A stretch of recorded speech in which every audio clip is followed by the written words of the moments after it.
And it's one of the things that I say I love about Chrono Crusade. It ended. There was a thought process, and it was over. And there was no milking of it for the sale of keychains or a cup that matches your Happy Meal or anything like that. You know, and Evangelion's too cool of a story to do that too, but yet kind of doing that. So I would kind of like to see them do something new and cool, that even if it was from the Ava universe, a different. There was a manga that was coming out in the 90s that I thought was going to take Evangelion in a new direction, but that was never animated. So I don't know, but yeah, probably you're right. I probably couldn't say too much about that, not candidly at least. Yeah. What was the best thing that happened on the Oolong set? Well, here's something that most people don't know. It's not really a set because we don't ever record together. What we do is 3 people. It's me, a sound engineer, and a director. And here's something, especially for fans of the show, that it will amaze you.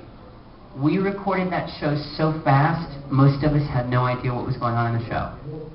We are lucky that we had a director that was nerdy about how much she loved the show. And that's really the only person to direct the show, somebody that just loves it and knows everything about it, because we were recording at the point that it was obnoxious. And Lucy and I would be like, she would be like, do you know what that episode we just recorded was about? I'm like, I have no idea. I know we were all in kimonos. That's it. We were all in something that looked like dresses. I know. I couldn't figure it because Honey, it's even harder for Lucy. And it's so hard because, to me, Honey is now a girl because I think of Honey as Lucy, which is super weird. And I'm like, I just love Honey. And it's like, really? You want a Justin Bieber shirt to go with that? You know, like, which I actually bought one for another reason. I wore a Justin Bieber shirt because it freaks me out that they make Justin Bieber shirts in an adult extra large. And I know it's for girls that are tall or big or whatever, but it just, to me, it looks like adults buying shirts with a 15-year-old. I'm like, some part of me thinks this is wrong, and so that, of course, some part of me had to have the shirt at that point. I'm like, I gotta rock this and see if I'm brave enough to go, oh yeah, Bieber? Yeah. Like, it's really hard to pull that off, though. I had a real hard time, because then I couldn't name a single song he'd ever done. I'm like, well, I think he's a cool person. Like, I really ran out of steam. I didn't have a decent argument for that. But, how did I talk about Justin Bieber? Wait, can you help me? Where did I go? Where did I go wrong in life that I'm now talking about Justin Bieber? Lucy, thank you. Thank you. Wow, that was yeah, because Lucy is, yeah, Honey is not a girl. But the thing is, it was handled so well because we never could, like, anytime we would ask Caitlin a question, she's like, oh yeah, well, because Maury's parents are blah, blah, blah, and she would just explain it to us, so we just pushed through with the line. That said, there is a moment in the commentary that had me especially giggly, because Caitlin is very uncomfortable, not as uncomfortable now, but at the time, a little uncomfortable with all the twin love stuff, and Todd Habercorn was absolutely uncomfortable with it. He's like, are these two guys gay? Are they gay? And I'm like, yeah. Like, I thought it was funny because as actors, we play characters. I played a 17-year-old homicidal, like, killer in Gantz. I'm not a 17-year-old homicidal killer. I can play one. And it absolutely cracks me up for a director and an actor to be like, And so during the commentary, there is one of those, oh, cow, oh, hey, oh, cow, okay, one of those moments, and to listen to the two of them juggle to find, oh, look, a fly! Like, it's hysterical. And if you listen, they're like, I think Todd's like, well, I think the animation is just brilliant. Oh, yeah, I think, and if you listen, you hear me go, because I was going to say, well, I think it's really hot. And I knew that if I did that, it would derail the entire commentary. So it's me, as usual, laughing about something really wrong that I never did say, but I will always wish I would have said it because it would have been so funny. But that's probably the funniest moment. But, like, the bloopers are not funny to me because they were staged. They're totally staged. Those were written for us, and The only one that's ad-libbed was the one that I say in the dancing thing, where I make a gay joke, of course, because, you know, Todd's not going to think that's funny. But here's the weird thing. Todd was totally, contrary to what people think, Todd knew nothing about anime when he started working as an anime voice actor. So he totally didn't even understand the yaoi phenomenon. Like, he didn't, that didn't make sense to him. And I said, before we went to Anime Expo, which they announced the cast of War on, it was really kind of weird. We had to dress up as the characters, and luckily I had bright red hair at the time. But I warned Todd, because he goes, well, I don't know if anybody's gonna like these two guys. They're brothers, and they're always kissing on each other. I was like, oh no, they're gonna have a whole fan base of their own. And he goes, I like that. I was like, if you hadn't heard, anime girls love to see boys kissing boys. And he goes, that's weird. Well, the funniest thing, and it was the funniest, I almost peed on myself because it was totally weird, and I didn't expect it. But it was funny for two reasons. He did something so out of character at AX. We had this weird photo shoot that we had to do where we were all in our costumes, we were holding flowers, and everybody was screaming, like, it was this big group of people in front of this rope, like, ah, Morty! Until, like, Travis would come out and take pictures of Travis, and, like, honey! And, like, Lucy would come out with it, Mr. Chan. Well, when we did the twins, Todd is tall enough to put his chin on my head if I kind of slouch.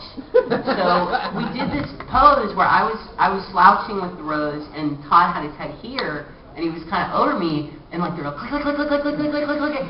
And out of nowhere, and I'm sure maybe Todd was testing whether what I said was true or not, reached out and kissed me on the cheek, which was hysterical to me because I know that in his mind, if he could put a barrier on his lips and like,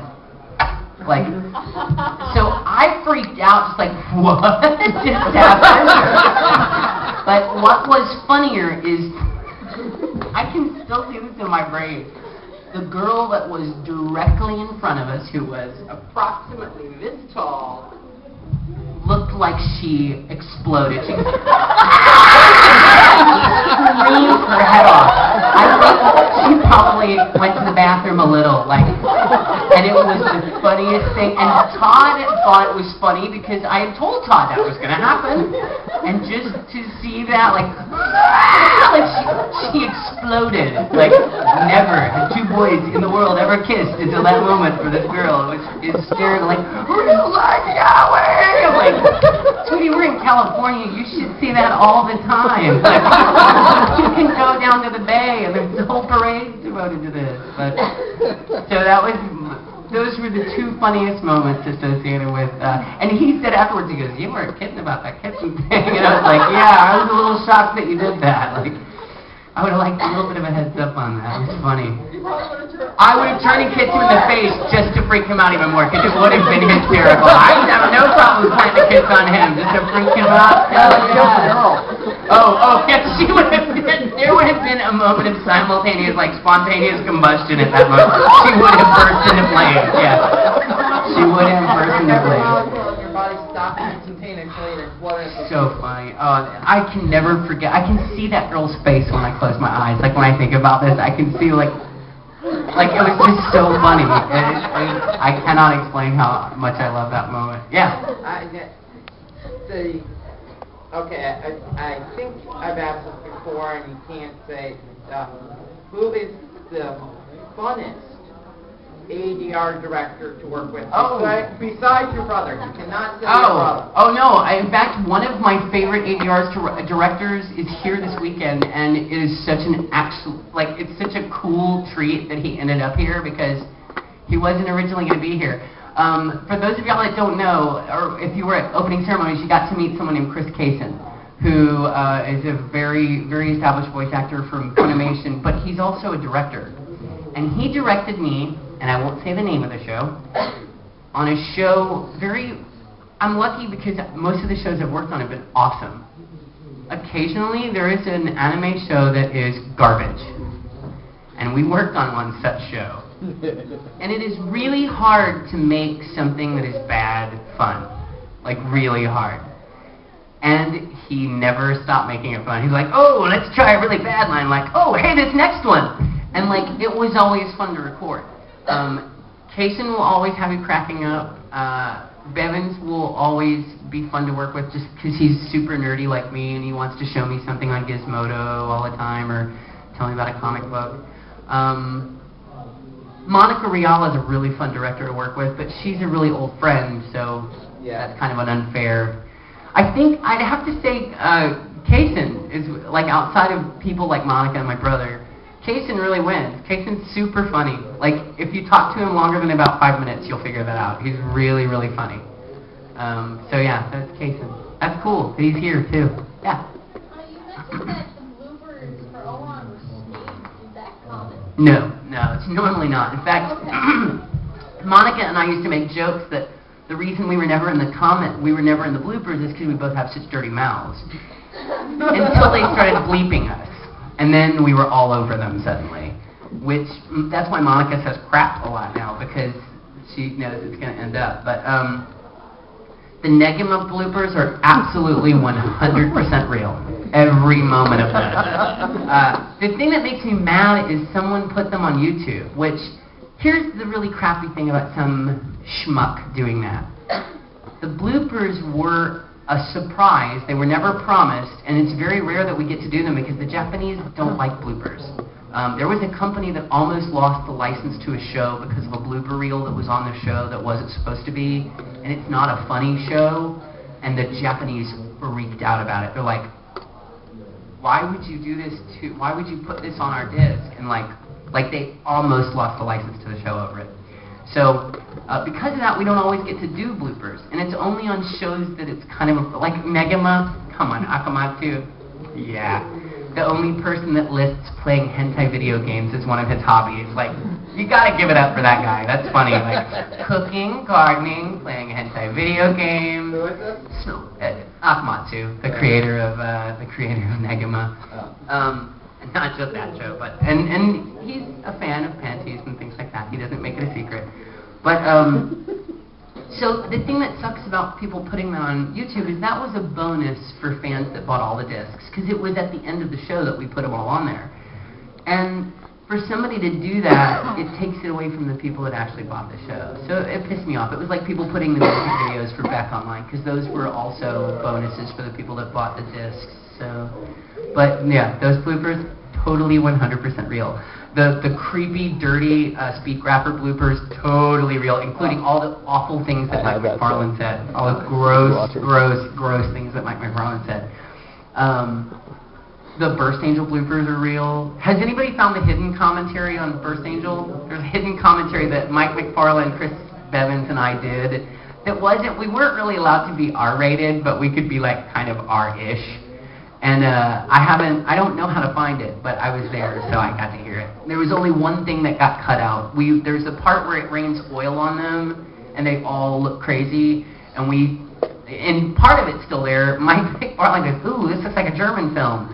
And we actually went another step further with that, and that part didn't make commentary, but it's really funny.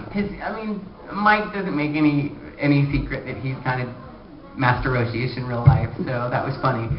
But yeah, that was kind of a blooper commentary kind of thing. But yeah, I liked doing them. They're funny.